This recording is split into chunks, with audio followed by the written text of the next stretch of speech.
Good afternoon, everyone. Today, we have Bob Kudla from Trade Genius. You always hear me talk about his services, specifically trading on agriculture, when I, in my videos, reference crop losses, damage to cold, damage to floods, and always direct you over there to take a look at how they're trading. Bob's very familiar with the grand solar minimum, the effects of the cooling, the cloud cover, the floods, the droughts that accompany these events on a 400-year pattern, and how they're going to be trading with this strategy of the grand solar minimum. So, Bob, I'll let you take it from here. Introduce yourself, please, so everybody that's listening and watching can get a better understanding, because I know your track record is absolutely amazing. Well above 80% for every year that you've been trading so far, and the gains that they're giving in savings accounts, or even if you have somebody trying to help you, a minimal 5, 6, 8% is ridiculous compared to the returns that you're getting. So I'll let you take it over from here. Oh yeah, well hey, good morning. Finally we get a chance to do this interview. I know it's a long time coming, and I equally share your passion. And just for people who don't know who I am, I've been trading as a trader, first as a passion since 1991, and then really professionally. When I say professionally, really for my own family since 2006. And I've had a signal service since 2011, and then we started Trade Genius from the prompting from a lot of people that wanted me to have a broader reach just this past year. And it's just been an amazing journey. And my background is that from Pennsylvania, I was an officer in the Marine Corps, and then I spent 20 years in the financial services software industry, working for two major Fortune 500 companies, and I finished my career as an executive. And my background there was I started in sales, but I ended up doing a lot of strategic planning and mergers and acquisitions. And then finally, our company was bought out, and I decided to go out on my own. And, I kind of take a parallel track in my life. I was in the mid-40s, and I was trying to figure out what I wanted to do next. I wasn't too excited about going back into the corporate world. And at the same time, and I'm sure you share the same thing a lot of your listeners do, is that I really struggle with the direction the world was going, and I try to figure out what is it that I can do personally, and then also profitably to take care of my family, take care of my country, take care of my friends. And so myself and a partner, we started a solar energy company, and we still have that company running today.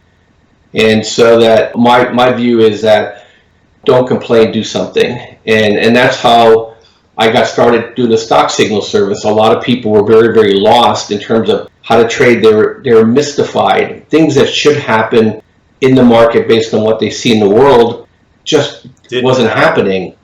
Exactly, sorry. And so they're like, why are you winning when it should not be happening that way? And just like in climate, and maybe that's why I'm drawn to climate, trading is the same way. It's really pattern recognition and cycles. If I could talk about the cycles for a moment, when you just said about helping people on this planet, whether they're really close to you or whether you're giving information that can help them be not so fearful and come at decisions they make from a more of an understanding base. When we talk about these cycles, they're in 400 years, and they're so discernible in the record climatically, even going back 15,000 years. You can start to see it again and again and again.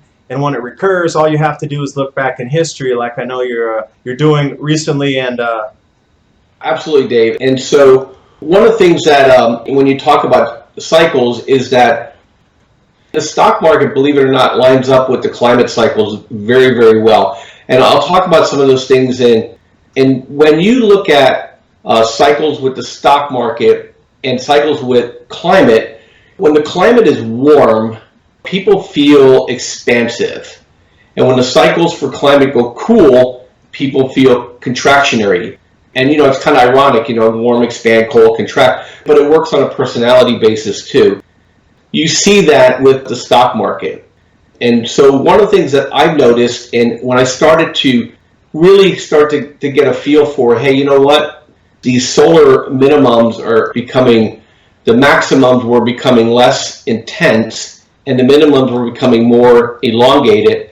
And then I got a whole lot of information on, the solar minimums, and then what's involved in that. And then I stumbled onto your site in terms of the grand solar minimum, and I decided to look back at, hey, how does this affect food prices?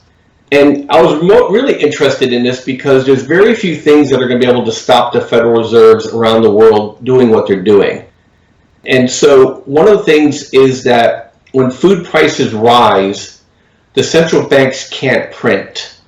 I'll give you an example. In 2011, the last La Nina that happened, you had what they called the Arab Spring. Do you remember that? I sure do. So what happened there was that they were trying to devalue their currencies as food prices were spiking. And that's a recipe for disaster, because the people that are most affected by devaluating currencies are the poor. The everyday person that's on the street. So when you see these bouts of civil unrest in areas based on food prices, if you just look back in history, you can start to see the same repeating pattern in the 1800s, the 1600s in the modern minimum, in the 1300s as well with the last scroll with one of the solar minimums at that time. You start to see it again and again and again, the Wolf, the Spore, the Maunder, the Dalton, and then this new minimum that we're in. It's only going to repeat itself, but there's a larger population on the planet, and people are a little more trigger happy these days, if you will. So when it goes down, you'll start to see repeats of what happened in the Middle East, but in developed nations. In my opinion, that's my opinion, though. No, and I think that's going to be the big shock for people. So, David, just to talk a little bit about how climate and the economy, work hand to hand, is that when you look at the cycles of the stock market, they also align very, very closely to these minimums or these La Nina events. And the reason being, as I just referred to earlier, is that politicians, and I'm not really disparaging on them, because they really reflect the will of the people. Nobody likes to take pain. And so their first rule is always to devalue their currencies. And there's only really two things that will stop a central bank from devaluating. It's high energy costs and high food costs. And I think high energy costs are really gone for a long time. There's just too many energy sources that are now emerging. So that emboldened the central banks, in my view, to really put on the gas after the 2008 market collapse. They were then buoyed by the fact that we've had a benign ENSO O&I environment where the crops were either benign or above production, and then it really manifested itself in this last El Nino. But they had a burp in 2011, and that's the one I want people to really look at. We had a La Nina event in 2011. It actually started in June or July of 2010, and you can look at the O&I data, is that when it went negative, that month, food prices started to go up. And it's no accident. I'm not the only person that sees the data and the correlations. And for the next almost 2 years, 18 months, the price of grains doubled, the price of coffee doubled, and those are the two areas that I follow the most. And so you have the grain package, and then you have what they call the softs. That's coffee, cocoa, and sugar. And so they spiked. And at the same time, we had a rice shortage, if you recall. It was a big mess. And because in northern Africa, they can't grow enough grain to feed their people, and we had a spot grain shortage. When that shot the prices up, coupled with the reduction in the currencies and the printing by the Federal Reserves, you had the Arab Spring, and that caused what they called the taper tantrum. I don't know if you remember that, because I know you're over in Taiwan. They had a taper tantrum where the Federal Reserve started to freak out, and they said, "Hey, we're going to stop all this asset purchases," because they had to get the dollar from the free fall, because it was killing all these third world countries that are tied to the dollar. And that was just a burp. What I believe now we're having the confluence is, and Dave, you speak to this more eloquent than I do. You have the 3.5, 7-year cycle, which I follow most closely because it helps him with trading. That's the ENSO. What really caught my eye is that, there's the 60-year cycle, and then the 180, 200-year cycle. And then I started doing some work because there is some U.S. data around the 1820s, and I was most particularly interested in what happened between the 1820s, 1860s in the emerging grain belts as the settlers were moving west. It wasn't a pretty picture, and I know you have a lot more data on that. You talk very eloquently on that, but this anomaly we're having right now is a very, very strong El Nino. But, we actually went negative on the composite that I follow. I follow a lot of the climatologists out there. Some are pro-warming, some are pro-cooling, and some are just data-driven. And for the longest time, they basically said, first of all, they said it's going to be the worst La Nina ever. And then they said, well, we're not going to get any La Nina. And then in the last couple of weeks, they're like, whoa, La Nina's back.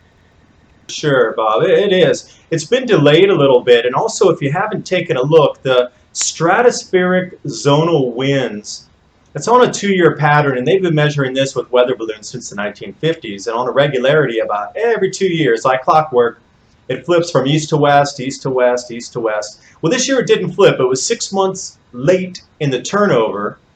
And they've just discovered also within the past week and a half that the Pacific water temperatures, specifically the areas that you're talking about in the ENSO region, actually drive the tropospheric temperatures in the lower belt. So they've pushed back their forecast for La Nina intensification by about 2.5 to 3 months.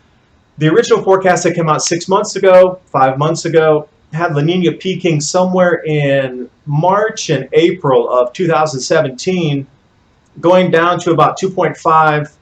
It's going to be extended about another 3 months, so that La Nina should really start to be kicking in at the coolest part, not in April, but somewhere around June, late June, early July should be at the coolest, and it's probably going to peak between, like I said, negative 2.5. Some people as high as 2.7, some as low as 2.3. But we just came off of the largest El Nino that we have had in recorded history. And when you do look at those long-term data charts going back into the 1800s, you'll see when there's a significant spike, there's always a significant drop. So we're getting into that. And then the 60-year cycle, the Atlantic multi-decadal oscillation, that's cooling as well. So there's a lot of cooling trends going on, and the sunspots decreasing. So we have, 3 negative cold indicators overlapping on top of each other. And what's interesting to me is that, I was noting it, but at the same time, the weather in Australia and in South America and New Zealand, we're ignoring the it's not going to happen, narrative. And I just said, you know what, there's something bigger in play here. And most people haven't seen a solar minimum before. So they don't know the correlations. With a grand solar minimum coming, ENSO and ONI might just be the tail wagging the dog versus the driver of the weather. So it's going to be really fascinating to see, because one thing that I've noticed is to get an edge in trading is that you need to know what are the precursors. And so what really caught my attention is when sugar and OJ and coffee started to move, even though we were still in a strong El Nino environment. Now, coffee gets affected because Brazil kind of gets messed up in the El Nino environment. It stayed elevated, and sugar and OJ have already doubled. And that's what happened during the last La Nina. So if these prices have already doubled for these crops, and now what's going to help me and help my subscribers and your viewers is that we'll see when Australia and when South Africa and when South America can really get their grains in the ground and take a hold.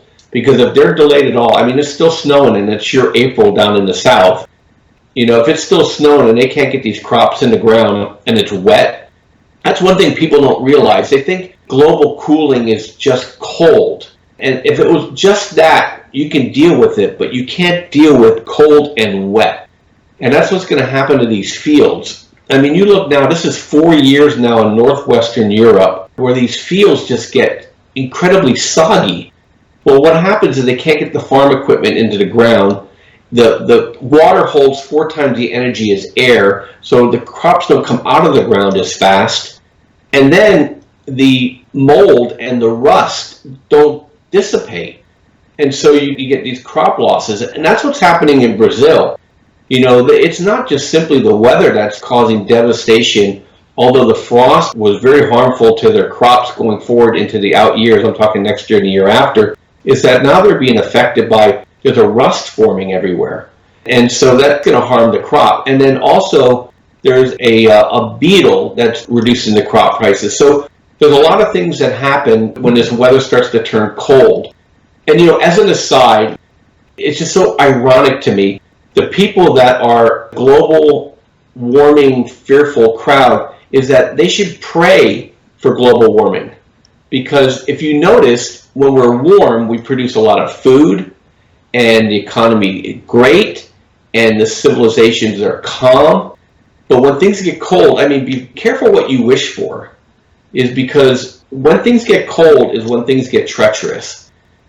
You don't have food shortages when you have an El Nino. You have food shortages when you have a La Nina, and you're going to have double food shortages when the La Nina and the AMO and the PDO are all cold, and then you have a cold sun.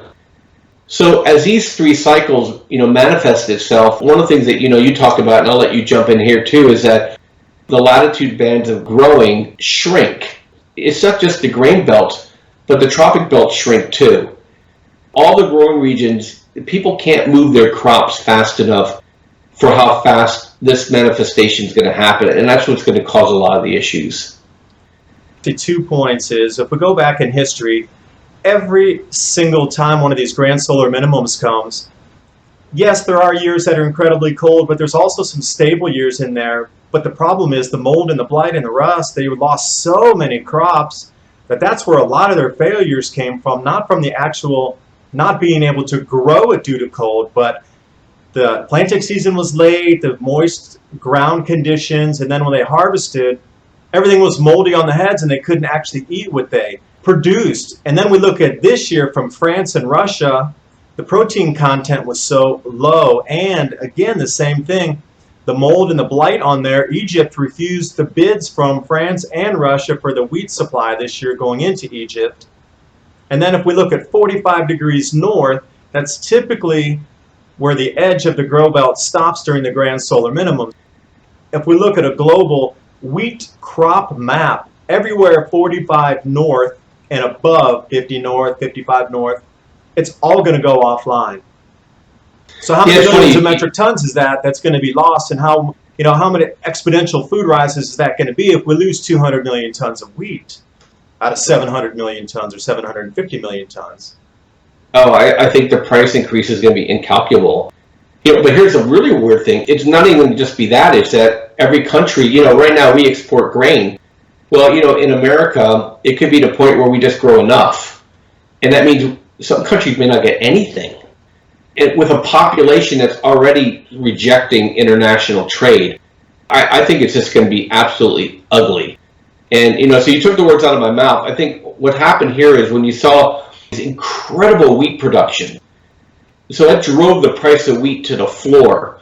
And as you note, though, the quality of the wheat, it's not fit for human consumption. If people go to the grocery store, is that you notice pasta prices haven't come down. They're up. Okay, the price of wheat in the last 2 years, exactly, the price of wheat has fallen in half in 1 year or 2 years. And so I go and look at the pasta prices, and pasta prices have doubled since 2011. Anymore, people are, if they can't get the news out of a hashtag, that they're not interested. But when you dig an inch deeper, you start seeing some of these things which are actually incredible. So the wheat is not fit for human consumption. It's only fit for animal feed. There's always good news, bad news is, the price of eggs have fell through the floor because they're just feeding all this stuff to the chickens. Price of beef has fell through the floor because it's super cheap. But what's going to happen is next year, when all these mills start buying again, is that this quote-unquote surplus that's out there is not going to be there. And people are going to be absolutely dumbstruck. Why is wheat flying? Production's not going to be off that much. It's because there's no surplus. And then, you have the opacity of China, which is ironic. It's amazing to me. Our news media just does not report news. I don't really even know what their function is anymore. They don't challenge anything that's said. So China is telling people they're exporting corn now. Well, one thing, you have to ask them why. Why don't their people want that corn? It's probably garbage. It's been in bins for 2 years. It's probably moldy. But it was just a soundbite to throw the algorithms off to try to drive corn prices down. What was really interesting, though, this time, Dave, is that they put that news out. The price of corn dropped for an hour and then went through the roof. Floods there this year, the unbelievable floods. Part of that country turned into an inland sea. I lived there for a couple years doing business in China. That whole area coming off the Yangtze River Delta from Shanghai going inland there, that became an inland sea. Their crop losses, the water depth was the height of the corn. And we're talking 1,000 square miles of flooding, entire cities. And then you had all the chemicals and the underwater parking garages flooded and putting fuel out into the farm and the grow fields. So I don't even know next year if they'll be able to grow too much. There's so many chemicals that were washed down onto the farmland. And yeah, that soundbite of saying, why are they exporting that corn? It was such poor quality. And then you need to ask yourself on the inverse, if the animal feed's so cheap right now and the eggs are so cheap because the animal feed's cheap, what's going to happen when everything starts rising in price? How's that going to affect everything down the chain? Everything from beef to chicken to pork, eggs. How's this going to affect when the price is 25% up, 50% up, double? And you need to ask yourself, when we go the other way up, how's that going to affect everything that we eat for protein? Well, we saw it. Beef prices, they doubled from the 2007 to 2008 cold weather event.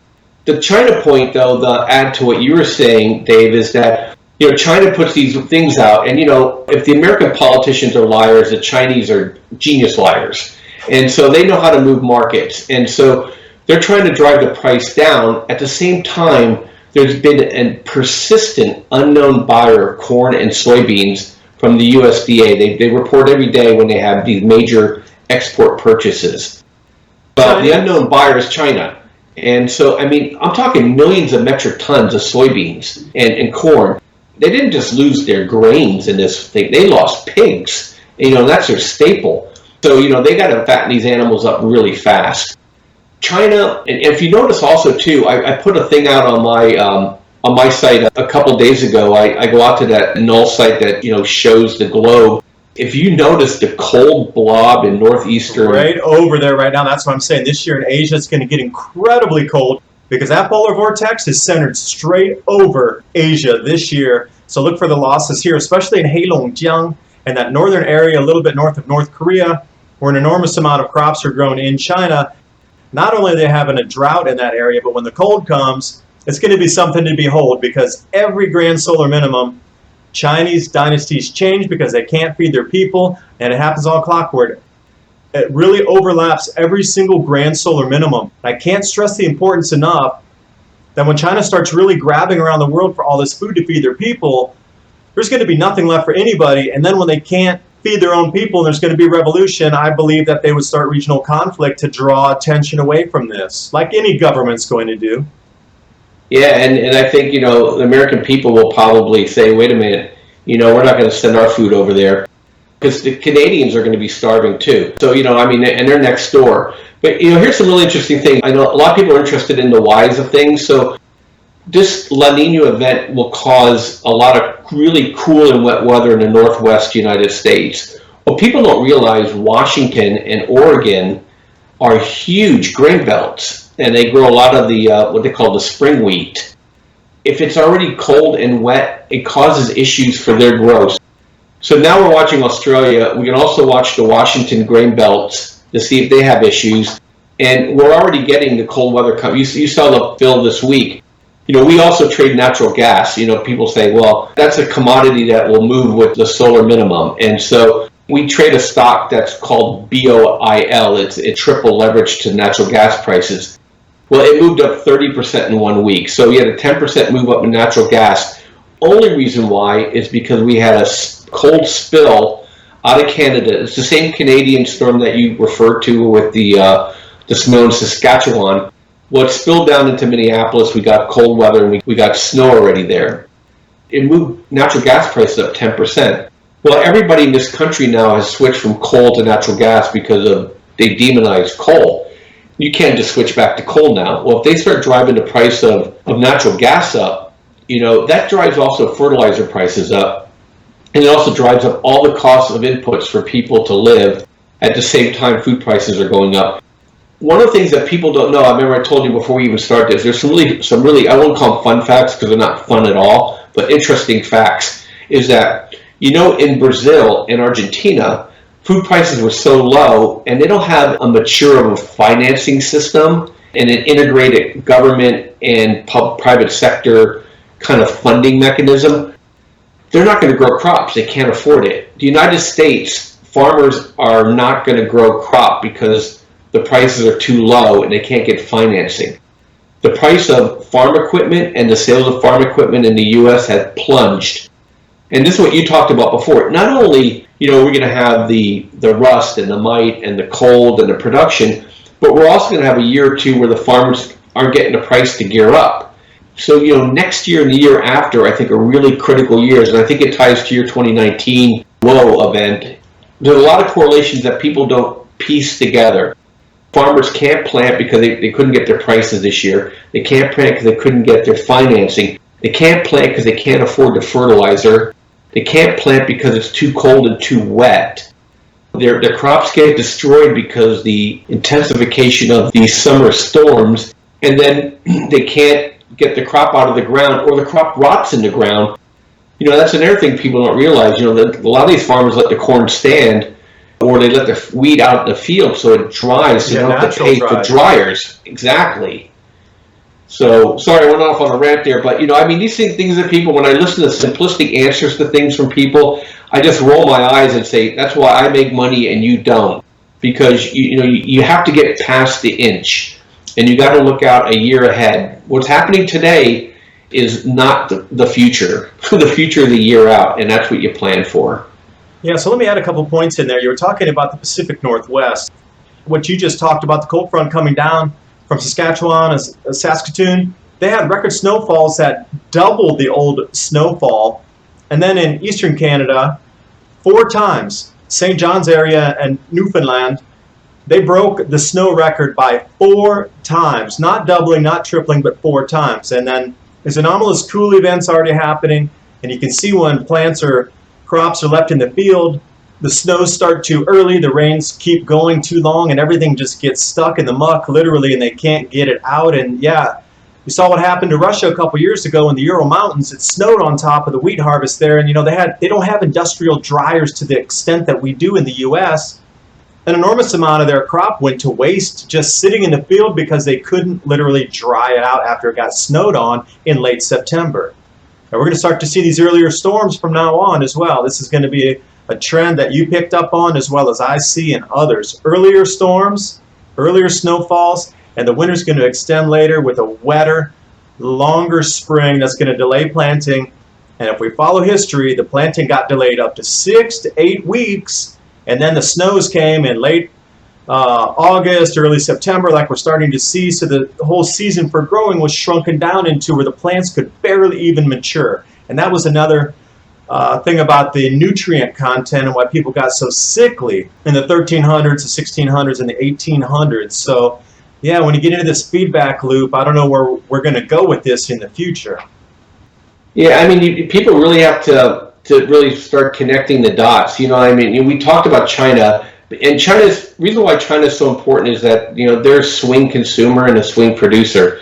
So I think America, we're going to have our issues, but we're blessed with a very wide belts from north to south, and with China, they're more of a continental nation, so we have a lot of oceans that moderate things. They don't, and the storm they just had this year, flooding, what people don't realize is it takes all the nutrients away.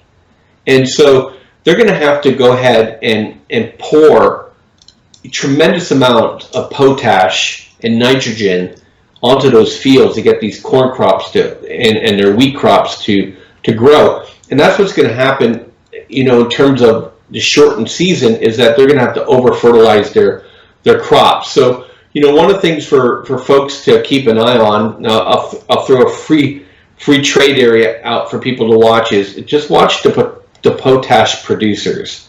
You're talking about the Mosaics, the IPIs of the world, is that you're going to see the price of their product go through the roof.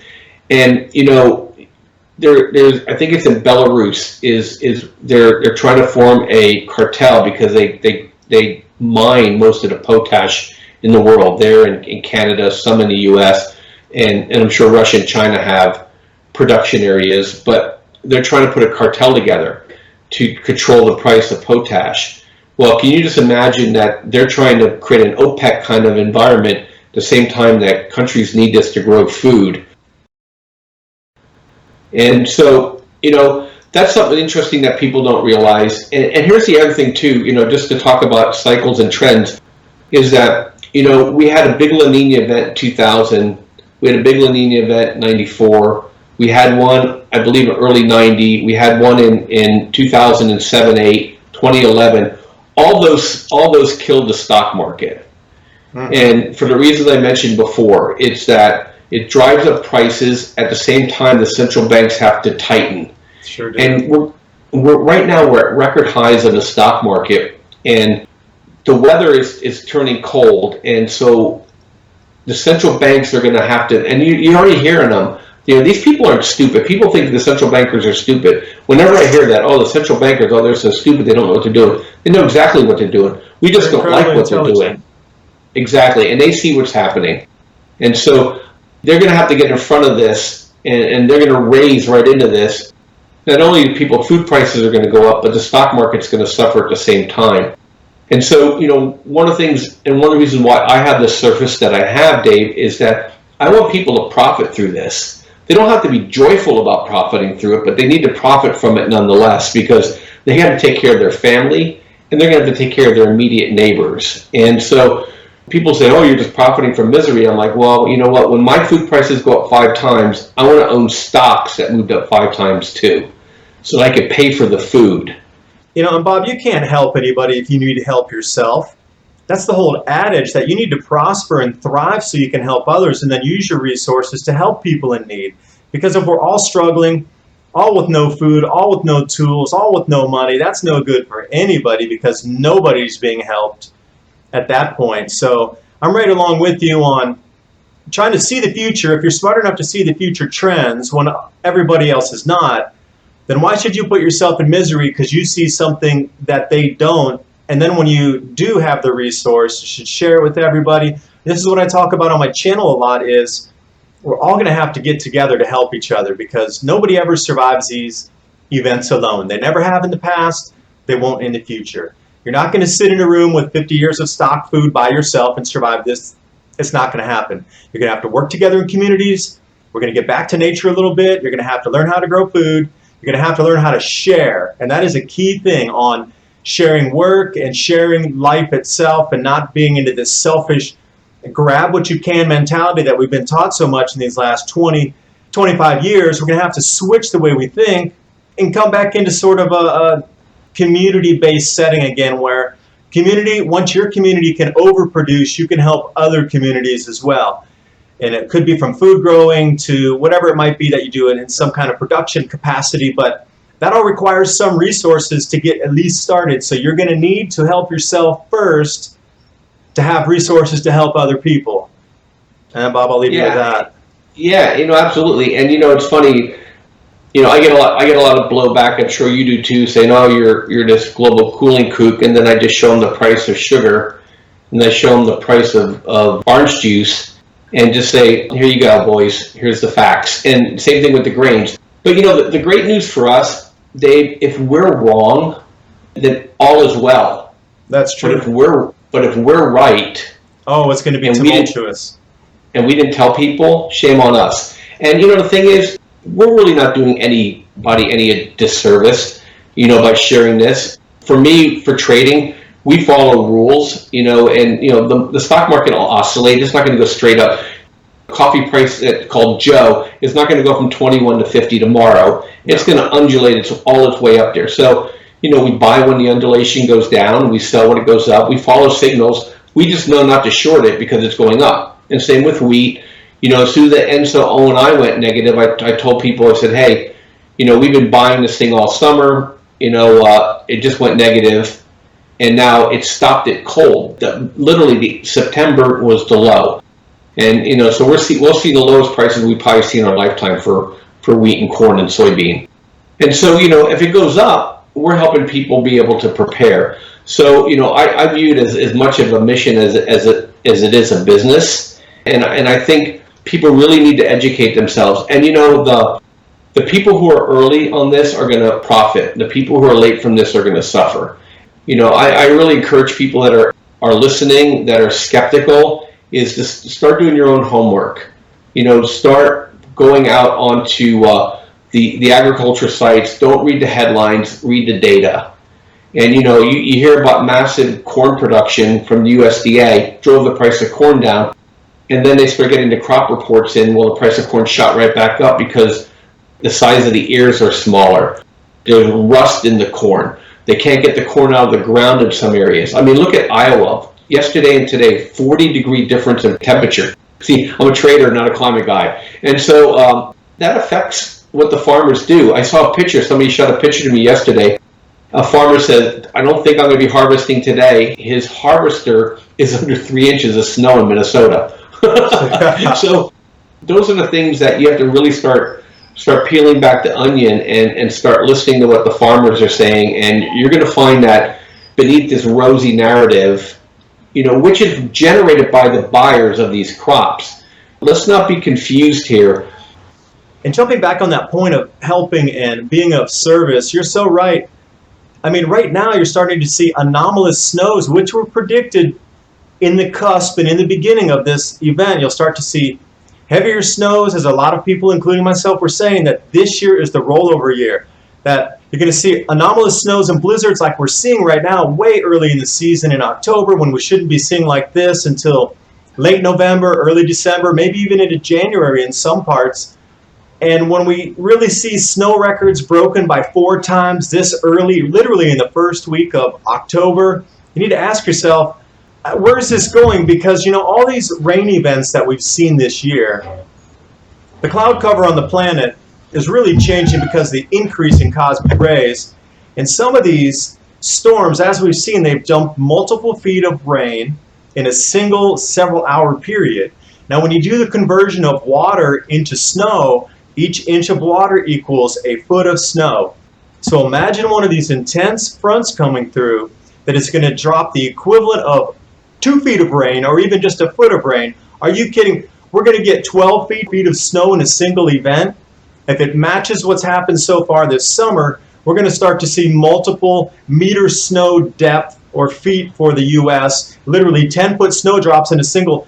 But when it happens over farmland, there's no way anything's harvested and all the infrastructure collapses and people are trapped in their homes. And I assure you, you're not going to get a pair of snow skis or snowshoes and go out in 10 feet of snow, because nothing's going to be delivered to the supermarket. And if you need to walk in 10 feet of snow, even 5 miles, it is a rigorous, I mean rigorous. I hope you're physically ready and you've been training in snow. Even knee-deep snow to walk a mile is going to wear you out so heavily, and it's going to dehydrate you. You might not get back to your house. So I am urging extreme caution to go out to get supplies in these heavy snowstorms. Now, I went off on a tangent, but when these heavy snow dumps come and they come on our crops, that's a loss for the year, period. Yeah, one of the things too is that, people who know me, I'm really a pretty calm and contained guy. So for me to be so passionate about something is that I'm pretty worried.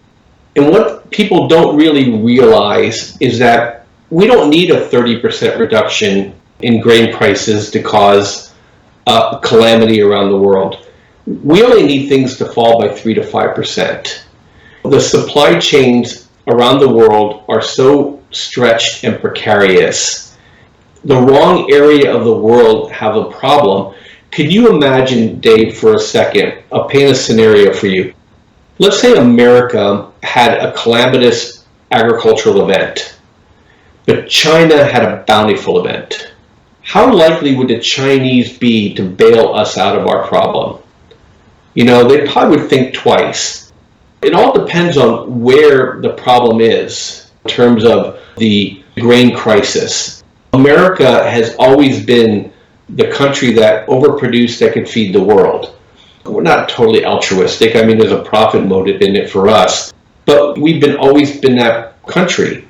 If the northern tier of plain states go offline and Canada goes offline and the Northwest Pacific goes offline, and I'm not talking offline 0%, I'm talking about 5, 10, 15% reduction, is that it's going to ripple around the world. And these things then will harden people's hearts. You'll have trade issues, and next thing you know it, you have a small problem turning into a major event. And then these things trickle into the stock market. And as you know, we're inundated with American politics here. I don't know how much of it you see in Taiwan, but the whole narrative here in this country is that everything's great here because the unemployment's so low and the stock market's so high. Well, the stock market's so high because central banks around the world are buying the stock market. Unemployment's so low is because everybody has 2 jobs and they're counted twice, and they're part-time jobs. So, we have a Potemkin economic environment. Well, if the stock market goes and then companies start laying off and you have food prices go off, and it just a little bit, it doesn't take much for a slight butterfly wing to turn into a hurricane. As you said before, people simply aren't prepared. Chicago, I believe it was Chicago, they had the food stamps, they call it the SNAP program here. It went offline for, 24 hours. Well, people were literally rioting in the streets because they don't have food. And we have 200 of these cities in our country. People just have become so incredibly dependent on others that's why I said, you know what, hey, 150 years ago, if we had this problem, people would just shake it off, they'd suck it up, and there'd be some misery, but people would drive forward. Here, people are literally going to die or kill people because they don't know how to act. We have all this vacant farmland in Detroit, and people don't even know how to put a crop in the ground, or if they do, somebody will steal it the next day. We're going to have to get through a phase like that first day with just small problems until people can do what you're talking about in terms of being able to work together, share together, under some sort of shared calamity. That's what I worry about more than anything else, because I could see the correlations of a small problem turning into a major problem. And then if we have the major global minimum problem that we think is going to happen by 2024, is that I can't even imagine what it's going to be like. You're talking about a single country event having that much of a ripple effect globally and internally, whatever country it occurs in. A single country event, and that's going to have that much chaos. You need to do some research, and you really need to look out and see what's happening around, because you're going to wake up one day and it's going to be here. When it snows 5 feet in front of your house, they're telling you global warming, global warming. What are you really going to do? I keep saying again and again, learn how to grow food. Learn how to repair things in your house. Learn how to contact your neighbors in emergencies. You harp on the same things again and again because we're at the cusp of it right now, and it's going to intensify. And if you look at the planetary rotations and the lineups and the geometry, and if you go back several thousand years in history, I've gone back 8,000 years doing rotational variances on the planets in different cycles, on 60-year cycles, on the 108-year cycle, on the 80-year Gleisberg cycle. And when we get into these 400-year cycles, they match up like clockwork. And it's coming back, and it had a drastic effect on every single society it's ever touched. No society has ever gone untouched. And we think we're so untouchable with our high technology right now, it makes us even more vulnerable. And Bob, I want to get your opinion on one thing. Talking about the central bank printing and the just-in-time delivery system that revolves on this quick, easy credit of 30, 60, 90 days. What if that locks up in itself because of some calamitous event in the stock market, where, as we saw in 2008 and 9, credit just dried up? So what's going to happen with the just-in-time delivery system at that point? Well, you already see it. Look at what happened in South Korea. The shipping lines, I mean, it's going to affect retailers here, and they said it's going to be 18 months before some of this stuff gets out of those container ships. Couldn't believe it. Yeah, old predators just are holding them hostage. So, I mean, that's just in South Korea. And now Deutsche Bank, close to done. What people don't realize is how everything is daisy-chained. People ask me, why do I cry out in the wilderness like that? In fact, it's funny, I was tweeting out this morning, and a really good friend of mine who doesn't share this opinion at all sent me a private and said, hey, you're starting to sound ridiculous. I shot a note back to him and said, people have believed this lie so much that it's embedded in them. And I have to get people at least to neutral, because you're starting to see people are trying to blame this Hurricane Matthew on climate change, which is, obviously a word for global warming. Well, I don't think people realize that if it wasn't for the global cooling that were happening, that cold weather event that you talked about with the snow in Saskatchewan, it's pushing another front in front of it to steer it the other direction. It blocked it, and look where it's now circling it in the Atlantic Gulf Stream. Well, you know what? Be thankful. And with the Atlantic starting to cool, I was on another interview with somebody in July, and I said, I'm going to make a prediction. We will not get a major hurricane in the month of August, in fact, in the month of September.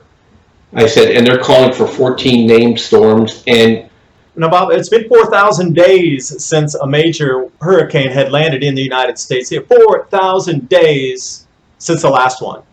It's because of global warming is absolutely insane when you look at the real fact behind it. And it only took me 15 minutes of searching data inputs for me to make that prediction. And this is the La Nina year where you should have hurricanes because the shearing doesn't happen. Well, all I did was look off the coast of the Azores, and you saw the high dust coming off the Sierra. Satellite coming, yeah. And then a cold pocket off the Azores, and I just said to one of the climate guys, I said, no, you're not going to get any hurricanes. I told it on the show I was on, you're not going to get any hurricanes. And then 2 or 3 weeks later, the same climate guy was tweeting out saying, Saharan dust and cold pocket not conducive to storms. And the only reason why Matthew formed is, as you know, everything squeezes in. This was the most southern flowing storm track of a hurricane I think they've noted. This thing skirted Venezuela to come up. Yeah, way down near the equator. You don't get that far south. Hurricanes don't hit in Brazil. It's a rarity off southern South America. People just don't understand correlations. And people don't realize, all they have to do is go look at, in the 1400s, that France was putting a tariff on English wine. And 3 years later, people in France and people in England were starving to death. How fast these things That is change. such a fast trick. And it happens so lightning fast like that people are unprepared. It doesn't take 10 or 15 or 20 years to flip. It literally takes a year. And they've seen it through the climatic record. 2 years it's flipped. It's even occurred as fast as like 9 months before that they've gotten through some climatic records on these quick shifts. It's just some scary stuff. And I think people really need to pay attention. I look at the people that are driving this narrative for warming is that they obviously have another agenda, and I really don't want to go into it here. Money. They have an agenda that's really more control versus our well-being. They're going to end up killing and be responsible for the death of a lot of people. When you tell people that the ice caps are melting when they're actually at neutral to record highs, to me that it's indefensible. And people don't realize when these ice caps get stronger, the reflections get even more powerful. When you get the cold that you're getting up in the upper stratosphere, in the Arctic and the Antarctic, it causes these polar vortexes. It causes these undulations. And, you talked about this before. It's not simply a matter of it's always cold. It's these erratic jet stream moves caused by this intense cold that's up in the Arctic and the Antarctic, the upper atmospheres, that causes these anomalous jet stream events. Look at Iowa, 70 degrees. And then it drops 40 degrees and it's freezing the night after. Think about that happening 6 or 7 times during a growing season. Those are the kind of things that are going to happen. Florida orange growers are extremely concerned about extreme cold weather for their crops this year. I'd done a little snippet when they came out with that forecast, and what was a misnomer headline was highlights of the 2016-17 winter. It said mild start to the winter covering Florida and the southeast United States, but then when you dug further down into the article, it talked about the concern of losses of oranges specifically. A mild start to the winter, that's pure propaganda. If it's a highlight, it should be highlighting that they're going to lose part of, or they could possibly lose part of the orange industry down there. That would be a highlight, not a mild start to the winter. And If you haven't seen or heard the news, the Arctic ice melt season this year ended 3 weeks early. Greatest expanse recovery ever recorded since the satellite era began. And the IPCC loves to come off and say, since the satellite era began, it's the warmest. Well, you know what? It's now confirmed. Since the satellite era began, this is the greatest ice increase ever recorded. So we start to see these little things start to add up. You're talking about the Arctic, the losses of oranges. You know, they're just trying to bury it in the public psyche, and I don't know why. It should be a headline to get ready for growers and purchasers like ourselves that prices are going to go up for oranges, but you know, it's a mild start to the winter. Yeah, it's really a battle between the progressives who are primarily consumers trying to defund the people who are primarily producers. And so the fact that they can try to defund the oil industry and the gas industry and control those environments and control the people because of that. Henry Kissinger said, if you want to control a nation, you control their energy. If you want to control the people, you control their food. This is a 40-year project. This is an after World War II project where there's this people that simply want to try to control and contain the world for what they view is for its betterment because people are too stupid. So I think, they have a plan. You could point to cold weather today, Dave, and they point to the Hurricane Matthew. But what's going to happen is going to get to a point where you can't counterpoint it. And social media today is designed to really counterpoint everything. Until you get to the point where everybody is seeing data point after data point after data point, or you see a crop fail, we're not going to get people's attention. The good thing about what we do is it's math. Either I'm going to be right or I'm going to be wrong. You're going to be right or you're going to be wrong. And these people can lie because a lot of what's happening isn't really affecting the right people yet. But once it starts affecting the right people and it starts meaning something to them, then you're going to see a shift in the psychology of the people very, very quickly. We just simply need to continue telling the good story. We believe that math and cycles are on our side. We just continue to bring the data points forward. When people say global warming, I always ask the people, I said, what year is the ideal year for us? And their answer is? They don't have an answer. It just shuts them up. Because you know what? You can point to any year, and I could point to a country that's in starvation. Hey, what's good for America is not good for Russia or China. What's good for Russia or China is not good for America. And the year that it was the best was the year they complained about the most, last year. So I just think the story is going to just untangle itself. We just have to be patient and keep bringing the news to people. And you and I both have shifted from telling the story to telling people what they can do about it. For me, my gift is to help people can make money or position your portfolio that you're either going to be minimize your impact or you're going to maximize your gain. And then you're telling people, hey, first of all, you got to know you have a problem. And now we got to talk about how we're going to fix those problems together. What do we need to do? And how do we help people? I didn't get into the solar business by accident. I had a purpose behind it. And, I know you've done some things in your past. You had a purpose behind it in terms of being able to empower people. And that's what I'm all about. I want to empower people. I have solar on my home. I don't want to rely on the energy company. I have a garden in my backyard. I don't want to rely on the grocery store for everything. I trade for a living because I want to make sure I understand what's going on in the stock market. And those are the kind of things that I encourage people. They need to be intentional, and they need to be purposeful, and they need to enable their passions, and they need to really understand what problems really in front of them. Food's going to be an issue. Credit's going to be an issue. Your job is going to be an issue. So you're going to have to start thinking about these things. You don't have to be panicked about them. You just have to be thinking about them and putting plans in place to take action and be ahead of the curve, because 80% of your peers will be behind the curve. And they're going to look to you for answers, and we need to be there with those answers. Right, and coming at this from a doom and gloom perspective is the complete wrong way to come at it. You need to come at it from an informed perspective. So A, you can inform others who are really scared at that time because they're not going to know what's going on. They've been fed global warming, and then suddenly everything's going to change. And not only is it going to change, it's been so ingrained like it has been a religion that There's going to be psychotic breakdowns in people's mental state just on this fact alone, that everything they've learned through their entire life of people they trusted and institutions they trusted turned out to be falsehood. And this is really difficult to accept. And they're going to be looking for answers. And if you can provide answers, that's A, one good thing. But B, being prepared yourself so you can help others, because they're not going to be prepared. And I do believe it's going to be a reset button for our societies in terms of the way we function on a daily basis. What we consider these trivial things, well, I mean, a lot of people really, really believe this will be a great time and a golden time for the human race to reconnect again, to know what it is to be one spirit to one spirit, one human to one human, and what it feels like to give unconditionally and receive.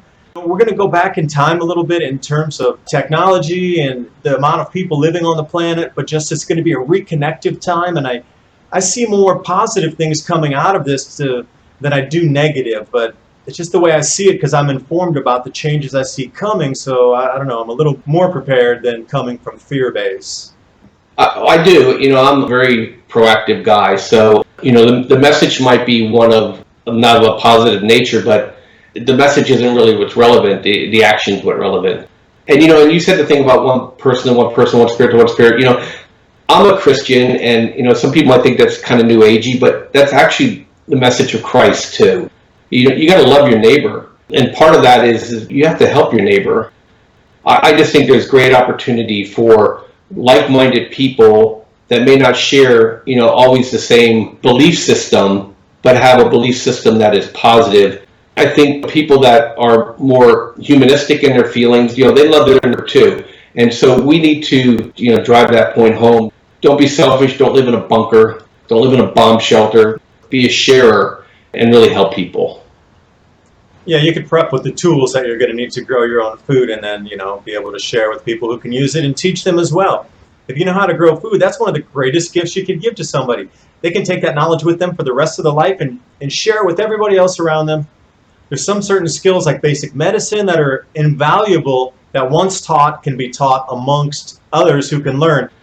And our education system is basically taught to teach you to replicate an action. You can learn basic medicine, you can replicate it. You can learn how to grow food, you can replicate it. You can learn how to store food, how to can food, how to transport food, and then you can replicate it. These are the things that should be taught and passed on, and you can pass it on as a gift to somebody else to help them survive upcoming times that are going to be a little bit different than what we're used to in our present society. David, that's a great point. Out of crisis comes tremendous opportunity. We are living in one of the most fascinating ages of all time. When I sit back and say, what would I do if I was stuck in an area that may have failed crops? Well, 20 years ago, you either starved or moved. Today, with robotics, with genetic activities with plants, whether you believe in that or not, it is what it is. With the greenhouse automation, with the ability to grow anything under glass, with solar technology. I was flipping around because I'm always interested in say how off-grid can I get living in a suburban environment. You can only grow so much food, but I just said, what if you lived in an urban environment and you wanted to grow some food? Well, there's technology coming out today where it looks like a refrigerator or it looks like a wine cooler, and you can basically grow a family of 4 salads, greens, inside your own kitchen. Start replicating those kind of things. And, it's not just for people living in their homes. They have farmers in England. They have these sheds. They grow feeding grains to their animals. The meat, people want to have more of a grass-fed environment, but, grains fatten it up faster. So is there an alternative? Well, guys came out with, how you grow microgreens, right? Well, you can grow micrograins and feed those to the animals. So a farmer in an environment where he can't grow enough grain because of where he's located, put a big shed together and started growing micrograins in his barn, basically, and he feeds it to his animals so they don't have to try to forage, the grass when they can't get out into the snow. So we're going to see all kinds of really interesting technology that's going to come about from some of this stuff. So it's not really gloom and doom. If you're a mechanical engineer or you're an electrical engineer or you're a designer, there's so much incredible things that are going to be coming forward. So start thinking about how you can help solve the problem. Look, in California, I'll give you another one, is that San Diego, they said in 10 years with all these droughts, San Diego will be a wasteland because we can't get water. They're not tied to any of the projects. They're not tied to the Owens River. They're not tied to the Colorado River. They can't purchase the water. So an Israeli company came out with technology for water desal that's cheap enough, and they put a plant in Carlsbad, California. Well, you know what? We had this big drought, and San Diego didn't even notice it because they could produce all the water at maybe 8 to 10% more than what they were buying it for, which is nothing. You're talking water that costs $30 a month, now costing $33 a month. And they have it forever because, the ocean's not going anywhere. So these areas that are going to be like California is going to die of a drought. Well, guess what? It took 2 years to build that plant. In 10 years, they could build a plant all the way up the coast of California, and there's no drought. So, a lot of this stuff is really political will.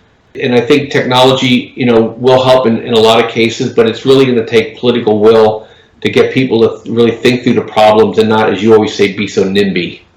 Yeah, now when we're talking to some of these technology jumps about these LED grow systems and these grow trays that you're talking about, if you need 3 feet between the LED lights and what you're growing, how many of those vertical layers can you stack in a barn? And then if you were to take that square meter surface or square yard surface and put it out into a field, you can literally bring an entire field into a barn.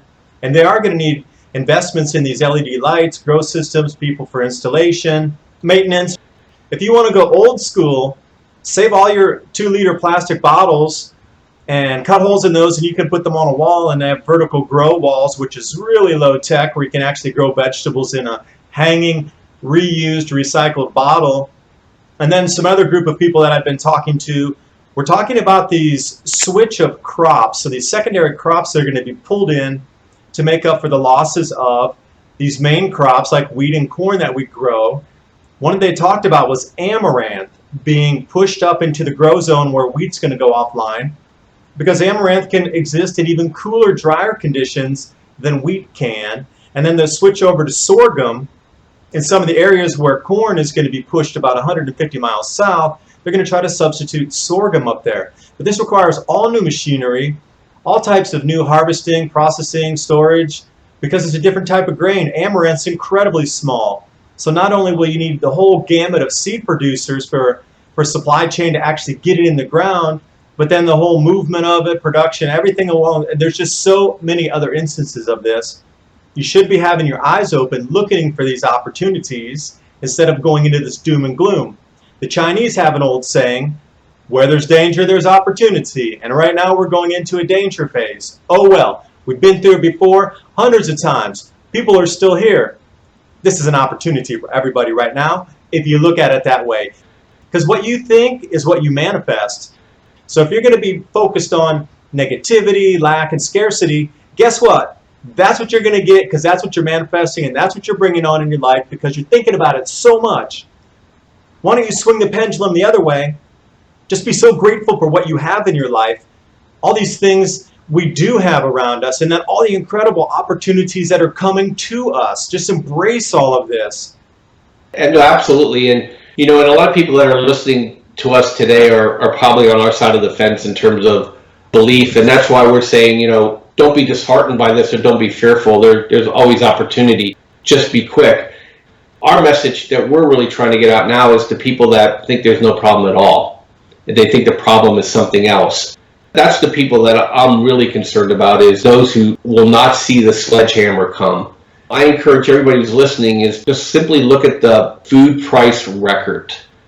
We don't even need a grand solar minimum to cause you great pain. All we need is a super La Nina or a super La Nina tagged to a cold Atlantic and Pacific. If I can get anybody who's listening to me today to be positioned correctly for this move that's coming. Last year I was saying it's coming, it started. So prices have already started to move in some of the crops. If you're in the right position on this, when everybody else is losing money, and you're going to invariably hear, we never saw it coming. The data was telling us something differently. Well, we're here to tell you the data is telling you it's different. It's not what they're telling you. And you need to be in front of it. And when they're zigging, you need to be zagging.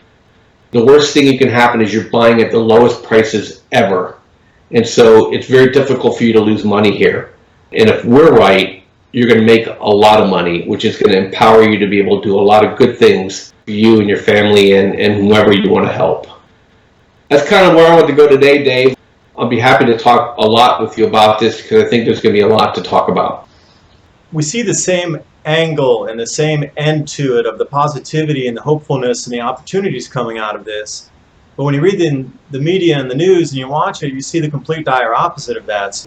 But my message is there's so much opportunity out there and there's so many things coming forward that you should be looking for in terms of signs and signals for these events coming up. So then once you start to see those, at least in the periphery, and when they first start, that you'll go, oh, those guys were talking about that. Perhaps they are onto something. Maybe I should look a little bit deeper.